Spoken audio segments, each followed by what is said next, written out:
The pre-dawn darkness of May 28, 1918, hung over the French countryside like a burial shroud. Lieutenant Colonel George Marshall crouched in the muddy trench, his breath forming small clouds in the cold air as he peered through his field glasses at the German-held village of Cantigny. Somewhere in the distance, artillery shells screamed overhead, their whistling crescendo ending in thunderous explosions that shook the earth beneath his boots.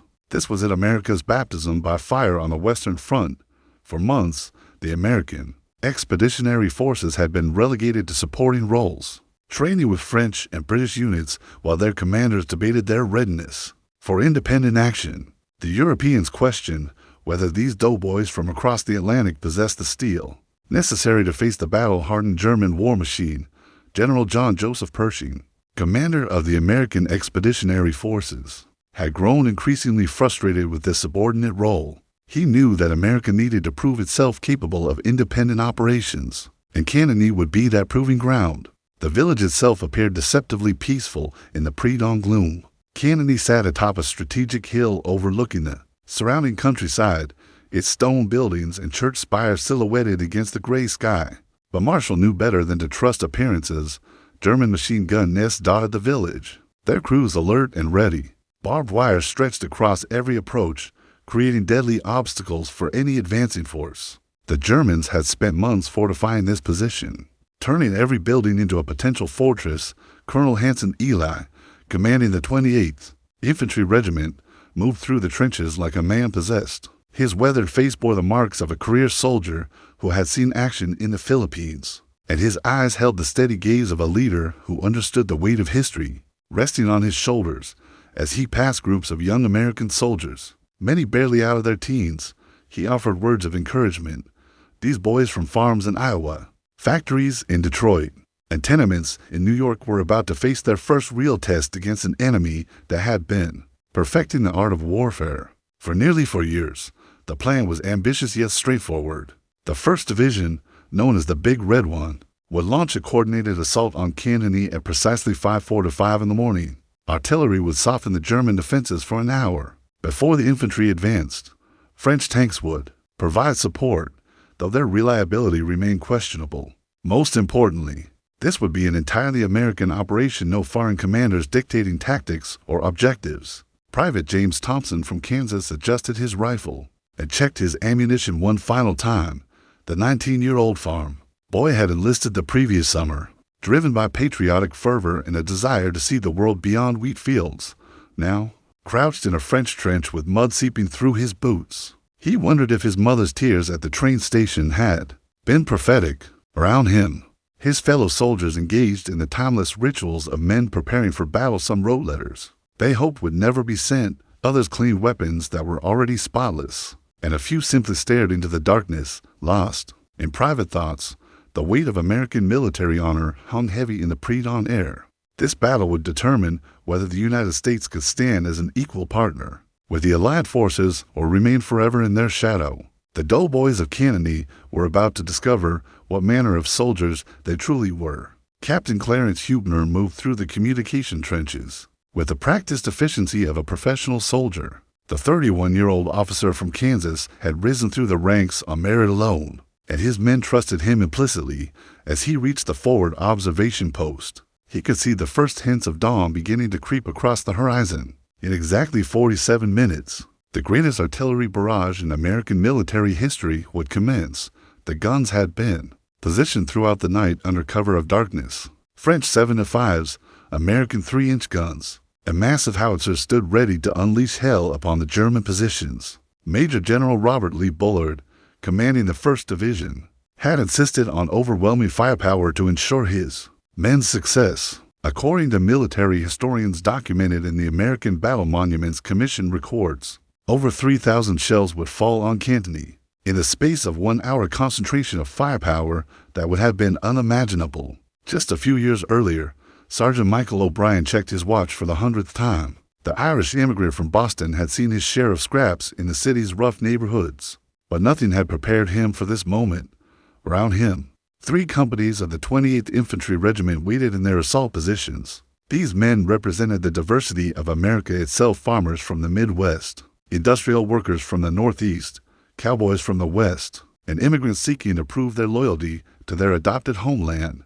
The German defenders were far from passive observers. Major Wilhelm von Conta, commanding the German garrison, had spent weeks preparing for an inevitable American assault. His men occupied carefully constructed positions that took maximum advantage of the village's elevated position. Machine gun nests were positioned to create interlocking fields of fire, while snipers occupied the church bell tower and upper floors of stone buildings. The Germans had learned bitter lessons about defensive warfare during 4 years of brutal conflict, and Cantigny represented the culmination of that hard-won knowledge. Lieutenant Robert Peck adjusted his wristwatch and felt his heart hammering against his ribs. The young officer from Ohio had graduated from West Point just 2 years earlier, his head filled with romantic notions of warfare gleaned from textbooks and classroom lectures. The reality of impending combat was proving far different from those academic exercises. The acrid smell of credite already hung in the air from earlier artillery exchanges, and the constant threat of German snipers made any movement potentially fatal. As the minutes ticked by, the tension became almost unbearable. Veteran non-commissioned officers moved among the troops, offering quiet words of encouragement and making final equipment checks. These sergeants and corporals had trained these boys for months, molding them from civilians into soldiers. Now they would discover whether their efforts had been sufficient. The signal finally came at precisely 5 o'clock. A green flare arced across the gray sky, and within seconds, the world exploded into chaos. American artillery opened with a roar that could be heard for miles. The earth trembled under the impact of thousands of shells, and great geysers of dirt and debris erupted from the German positions. The sound was beyond description, a continuous thunder that seemed to shake the very foundations of the world. Private Thompson pressed himself against the trench wall as the barrage continued overhead. The shells screamed past just feet above the American positions, their passage creating a wind that tugged at helmets and equipment. In the growing light, he could see the German village disappearing under clouds of smoke and dust. Surely nothing could survive such a bombardment. But Thompson and his comrades were about to learn that the German army had not survived for years of the most brutal warfare in human history by being easily defeated. As the barrage lifted and moved to targets deeper behind German lines, the first signs of resistance began to emerge. From the supposedly destroyed village, machine gun fire began to chatter from positions that should have been obliterated, and the distinctive crack of Mauser rifles echoed across the battlefield. The Battle of Cantigny was about to begin in earnest. At exactly 5:45 in the morning, Captain Hubner raised his whistle to his lips and blew the signal that would echo through American military history. Along the front of nearly 2 miles, American soldiers rose from their trenches and began their advance toward Cantigny. The sight was magnificent and terrifying, hundreds of men moving forward in extended lines, their bayonets gleaming in the morning light, their faces set with grim determination. The first German machine gun opened fire when the Americans were still 400 yards from the village. The distinctive sound of the Maxim gunner rapid chattering, that sounded like a piece of canvas being torn cut through the morning air. Private Thompson saw a man to his left and right stumble and fall, but the line pressed forward. This was the moment their training had prepared them for, and they would not falter. Sergeant O'Brien moved among his men like a man possessed, shouting encouragement and directing their advance. The veteran non-commissioned officer had studied the German defensive techniques and knew that stopping meant death. The only safety lay in continuing the attack, closing with the enemy before their machine guns could complete their deadly work. He watched with pride as his young soldiers, many seeing combat for the first time, maintained their formation despite the growing intensity of enemy fire. The French tanks that were supposed to support the attack had encountered difficulties. From the start of the 12 Schneider tanks assigned to the operation, only 8 had managed to reach their starting positions. Of those, 3 broke down before reaching the German lines, and 2 more became bogged down in shell craters. The remaining 3 pushed forward gamely, their crews fighting to navigate the treacherous terrain while under constant fire from German anti-tank weapons. Lieutenant Peck found himself leading his platoon toward a German strongpoint centered on the village church. The stone building had been transformed into a fortress, with machine gun positions carved into its walls and sandbags protecting every window.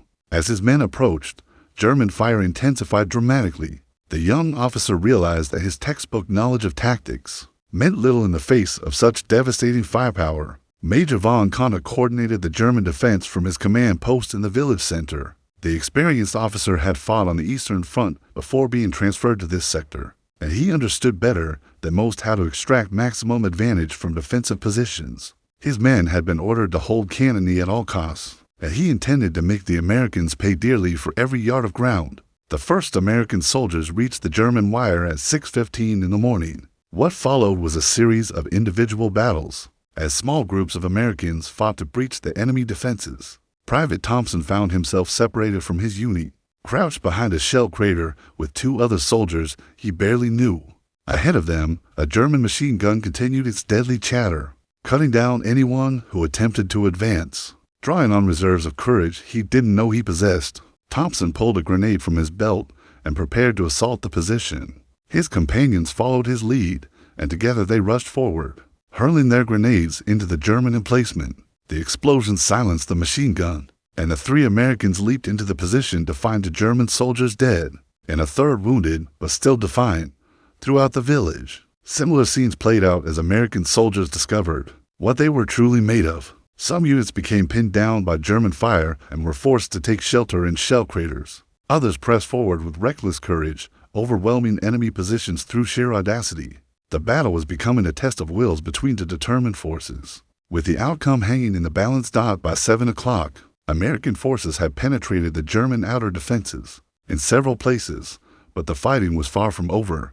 The Germans had prepared secondary positions throughout the village, and every building potentially contained enemy soldiers ready to fight to the death. What had begun as a coordinated assault was rapidly becoming a series of vicious close-quarters battles, as Americans fought their way through Cantigny street by street and house by house. The battle for Cantigny's main street became a nightmare of close-quarters combat that would haunt survivors for the rest of their lives. Captain Hubner led a company of infantry toward the village center, moving from building to building under constant sniper fire. The stone houses that had once sheltered French farmers now served as fortresses for German defenders who had no intention of yielding ground easily. Corporal William Jenkins from Tennessee found himself face to face with a German soldier in the doorway of what had once been a bakery. Both men fired simultaneously, and Jenkins felt the enemy bullet tear through his sleeve before his own shot found its mark. The German soldier, barely older than Jenkins himself, crumpled to the floor with a look of surprise on his young face. The corporal paused for a moment, struck by the humanity of his fallen enemy. Before the sound of approaching footsteps forced him to continue forward, the church bell tower, which dominated the village skyline, had become a particular point of contention. German snipers positioned in its heights commanded views of the entire battlefield, and their accurate fire was wreaking havoc on American forces below. Lieutenant Peck volunteered to lead an assault on the position, knowing full well that it amounted to a suicide mission. With a handful of volunteers, he began the treacherous climb through the church's interior while German defenders fired down at them from above. Sergeant O'Brien had established a temporary command post in a partially destroyed house near the village square. From this position, he could coordinate the actions of scattered American units that had become separated during the fierce fighting. His improvised communication system, consisting mostly of runners who risked their lives carrying messages between units, somehow managed to maintain a semblance of coordination among the chaos. Major von Conta realized that his position was becoming increasingly precarious. American forces had succeeded in penetrating his outer defenses at multiple points, and his men were being forced back toward the village center. However, the German officer was far from defeated. He had carefully prepared fallback positions, and he intended to make the Americans pay dearly for every building they captured. The fighting in the village became intensely personal. Americans and Germans found themselves battling room by room, sometimes separated by nothing more than a thin wall. Hand grenades exploded in confined spaces, creating scenes of indescribable carnage. Bayonets flashed in the dim light filtering through shattered windows, and men fought with a desperate intensity born of the knowledge that hesitation meant death. Private Thompson discovered that combat was nothing like the training exercises he had participated in back in the United States. There was no time for careful aiming or textbook tactics. Everything happened with lightning speed, and survival depended on instinct and luck as much as skill. He found himself moving through a house room by room, checking every corner and shadow for hidden enemies. One of the French tanks that had managed to reach the village proved instrumental in breaking German resistance around the church, the lumbering machine, despite its mechanical unreliability, provided both firepower and psychological support for the American infantry. German soldiers, who had shown no fear when facing rifle fire, often abandoned their positions when confronted by the steel monster grinding toward them. The tide of battle began to turn decisively in favor of the Americans around 8:30 in the morning. Lieutenant Peck's assault on the church tower had succeeded, though at a terrible cost. Of the 12 men who had begun the climb, only to remain alive when they finally cleared the German snipers from their positions, the lieutenant himself bore a shoulder wound that would plague him for the rest of his life. But he had accomplished his mission. By 9 o'clock, organized German resistance in Cantigny was crumbling. Major von Conta, realizing that further defense was futile, ordered his surviving men to withdraw to prepare positions outside the village. The German withdrawal was conducted with typical efficiency, but it could not disguise the fact that American forces had achieved their objective. For the first time in the war, American troops had captured and held a significant enemy position through independent action. The cost had been severe.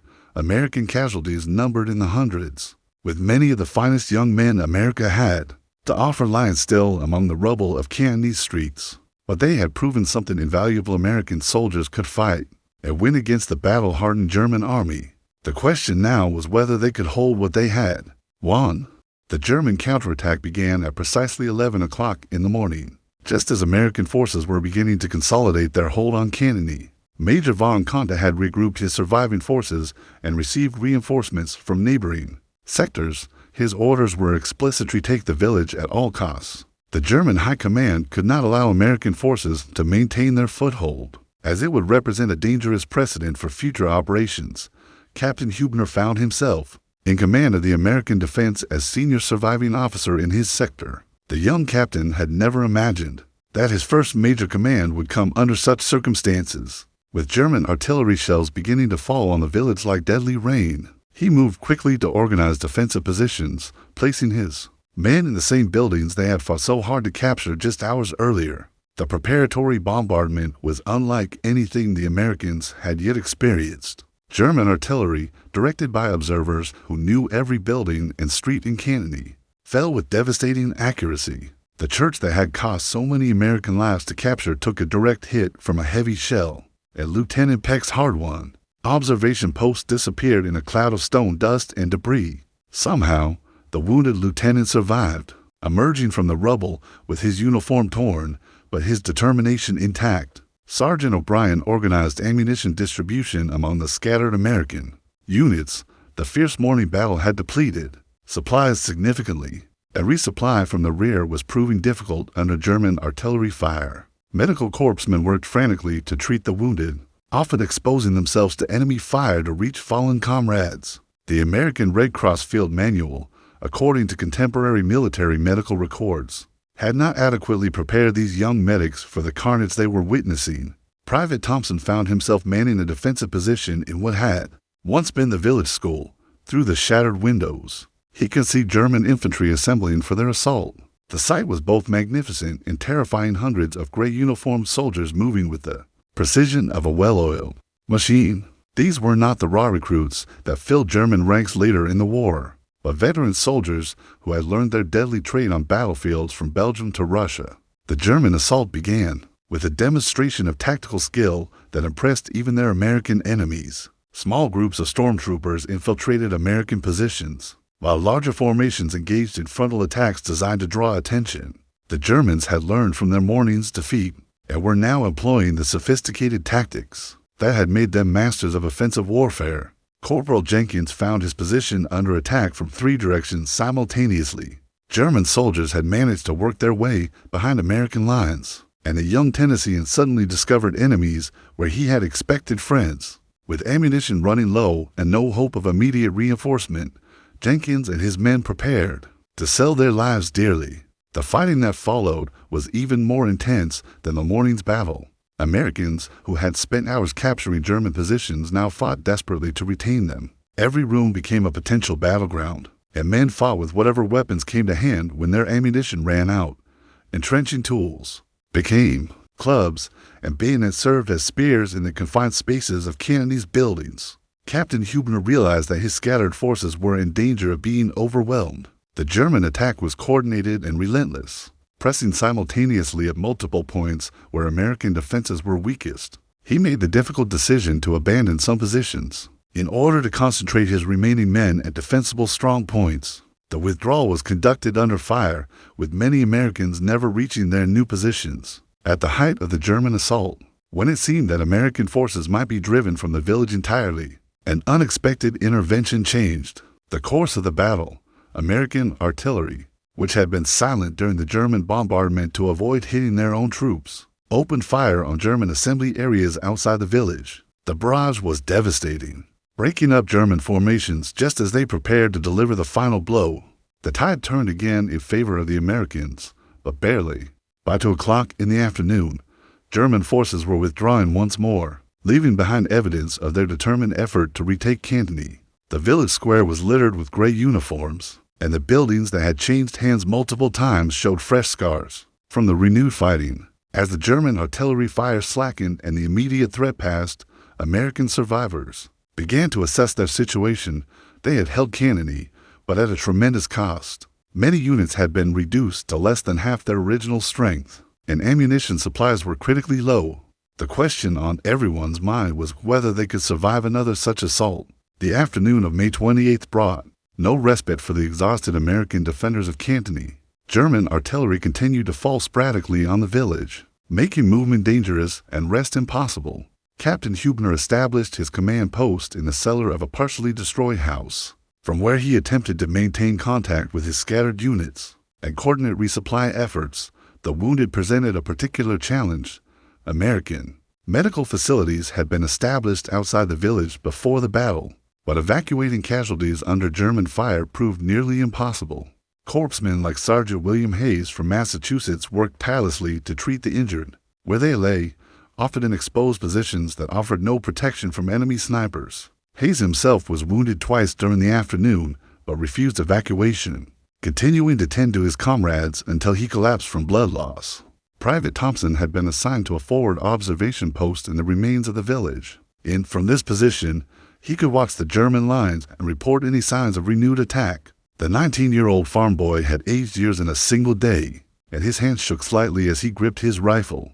Around him, the evidence of the morning's battle was everywhere: broken weapons, torn equipment, and the still forms of men who would never see another Kansas sunrise. Lieutenant Peck, despite his shoulder wound, organized the defense of the village's eastern approaches. The young officer had discovered reservoirs of leadership within himself that his West Point instructors would have been proud to witness. His men, many of them wounded themselves, looked to him for strength and found it in his calm demeanor and steady voice. Peck knew that the next German attack would likely come under cover of darkness, when American artillery would be less effective. As evening approached, the character of the battle began to change.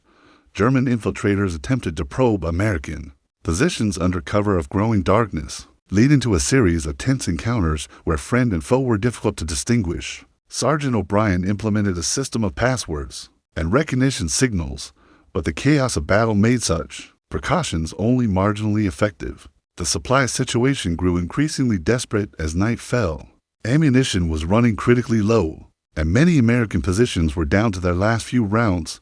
Food and water were equally scarce, as supply parties found it nearly impossible to reach forward positions under German fire.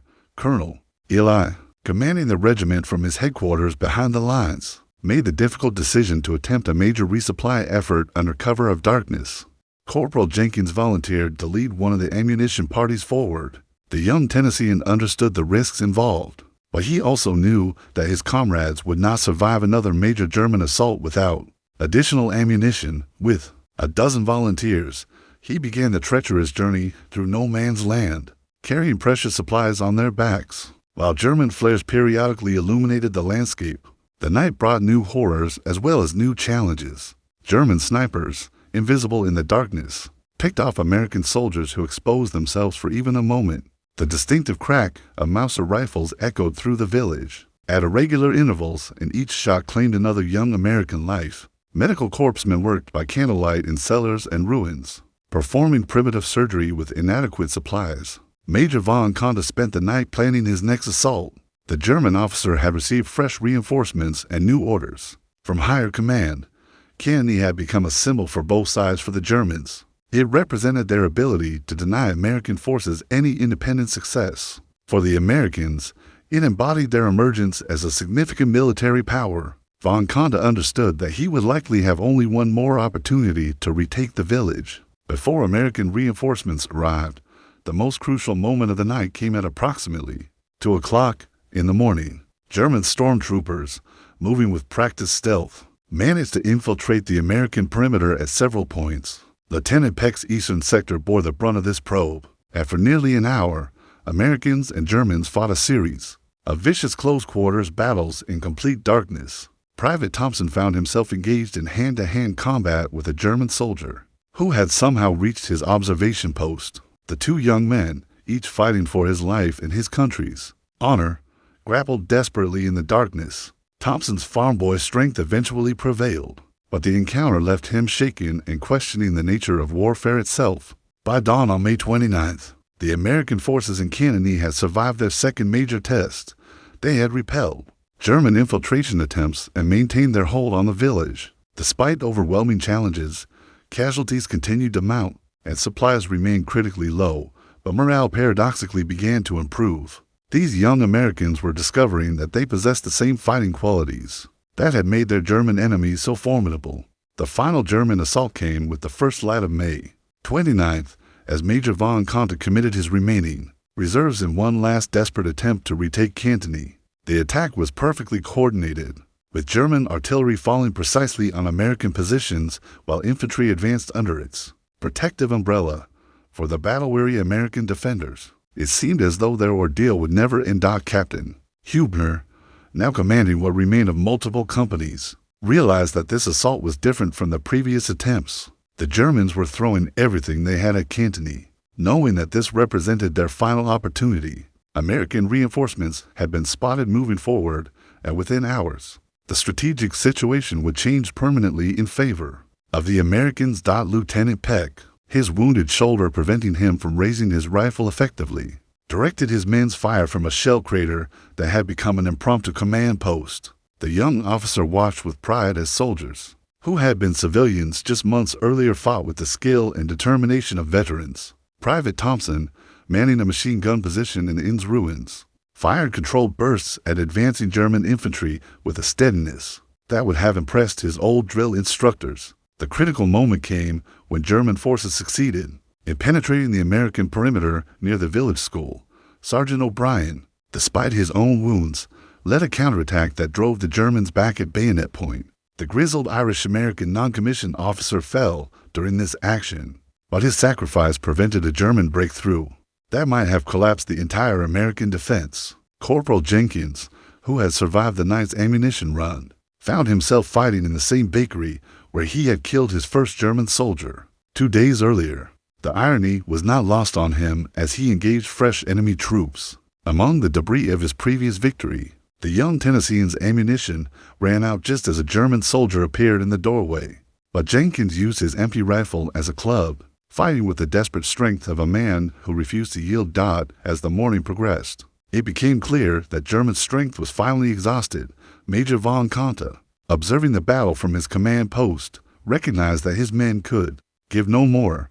American artillery, now directed by observers who had learned their trade during 2 days of constant battle, was falling with devastating accuracy on German positions. The time had come for withdrawal.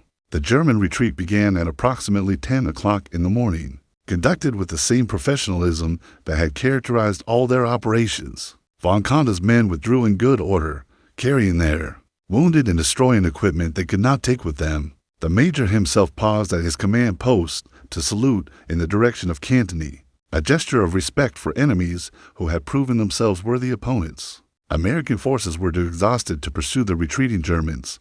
Captain Hubner's men had been fighting continuously for nearly 3 days, and many were operating on sheer willpower alone. The captain himself had not slept more than a few minutes at a time since the battle began, and his face showed the strain of command under impossible circumstances. The arrival of American reinforcements at noon on May 29th marked the official end of the Battle of Cantigny. Fresh troops of the 16th Infantry Regiment moved through the village, marveling at the destruction and the hollow-eyed survivors who had accomplished the impossible. These reinforcements would hold Cantigny for the remainder of the war, but they would never face the test that had forged their predecessors into true soldiers. The cost of victory had been severe. American casualties totaled over 1,000. Men killed, wounded, and missing a significant price for a single village. But the strategic and psychological impact of the victory far exceeded its tactical importance. American forces had proven they could fight independently and successfully against the German army, earning the respect of their allies and the grudging admiration of their enemies. Private Thompson, one of the few survivors of his original company, sat among the ruins of Cantigny as stretcher bearers carried away the wounded. The farm boy from Kansas had discovered reserves of courage and determination within himself that he never suspected existed. Like his comrades, he had been transformed by the crucible of combat into something harder and more resilient than the young man who had left home months earlier. The Battle of Cantigny established American military credibility on the Western Front and paved the way for larger American operations that would help bring the Great War to its conclusion. The young men who fought and died in that French village had written the first chapter of America's emergence as a global military power. Their sacrifice would be remembered long after the guns fell silent and the trenches were filled in. Improving themselves at Cantigny, they had proven that America itself was ready to take its place among the great nations of the world. The American forces in Cantigny had survived their second major test. They had repelled German infiltration attempts and maintained their hold on the village. Despite overwhelming challenges, casualties continued to mount and supplies remained critically low. But morale paradoxically began to improve. These young Americans were discovering that they possessed the same fighting qualities that had made their German enemies so formidable.